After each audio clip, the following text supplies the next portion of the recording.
I have spent arguably too much money on shop tools over the years, some that I definitely regretted, and some that had me wondering why I didn't buy it sooner. So, here are 7 shop supplies under $20 I wish I bought sooner, and 4 that I would avoid. Coming in at number 1, CA glue and activator. I recently made a video testing the strength of CA glue, and it was impressive. And the spray activator paired with it causes the CA glue to dry in literal seconds, saving you loads of time. I like to use this stuff to hold pieces in place before adding further support, bonding angles that would be hard to clamp, and even for filling small gaps in wood. This stuff really is a lifesaver, and I really don't know how I'd do a lot of builds without it. As you can see, I've tried out several brands over the years, but this one has performed best for me. I'll go ahead and link the tools I do recommend below in case you're interested in checking them out. Number 2, double-sided tape. I'll add that while I would recommend a woodworking specific double-sided tape, hot glue guns are also a great replacement. The beauty of these two is that while they have a strong bond, they can easily be removed without leaving behind any residue. This makes them great for holding pieces down when making cuts or flattening on a router or a planer sled. Number 3, the Sandpaper Eraser block. Some of these tools are here for the convenience they add, while some are here simply because they save money over time. If you run this block along any type of sandpaper, it cleans or erases any gunk, helping extend the life of that sandpaper. This block was under $10 and I've had it for years. This directly saves time in changing sandpaper and will save you money in the long run. Number 4, disposable gloves. Admittedly, I used to be too cheap to buy these, but I definitely ended up using 3 times the amount of paper towels because of this, got all kinds of nasty chemicals on my hands, and perpetually had people in public asking me what was on my hands. If nothing else, these are worth it to avoid those questions.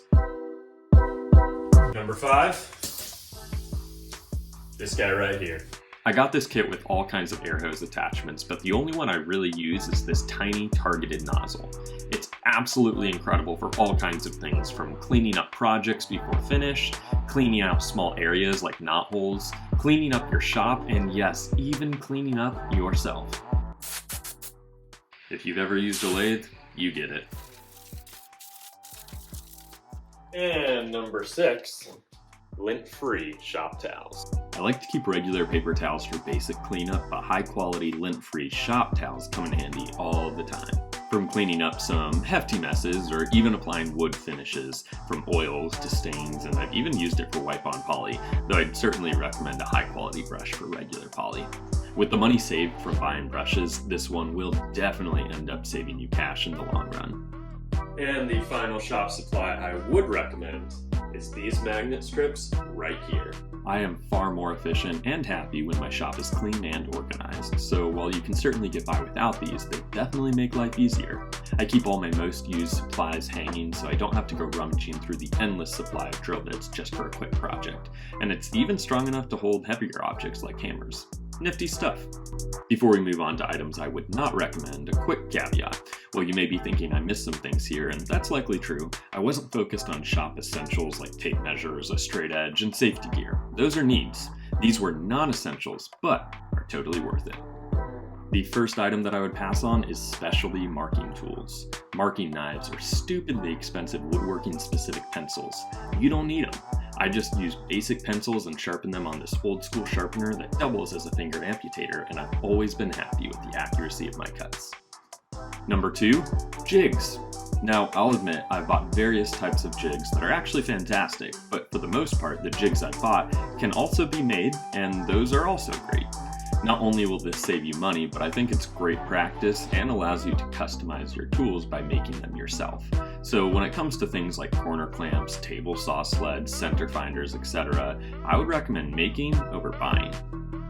Number 3, wood filler. I've tried many brands and it never color matches well and cracks too easily. On the flip side, I've been very happy with just mixing wood glue with sawdust from the specific piece I'm working on to ensure that the color matches well. Don't buy wood filler. And finally, zero clearance tape. Now, to be honest, I've never actually tried it, though I've heard many recommend it, but I just use blue painter's tape and replace it sporadically. This backing helps keep things cleaner, but it also prevents that tear out on cuts. Now, to be fair, this doesn't work on table saws, but you can always build a zero clearance insert from scrap wood, so I really see no need to spend the money on specialized tape. And there you have it, 7 shop supplies I'd recommend to all woodworkers and 4 to pass on. I'd also recommend hitting that thumbs up button and subscribing if you'd like to see more woodworking tips and builds. Hope this is helpful, and thanks for watching.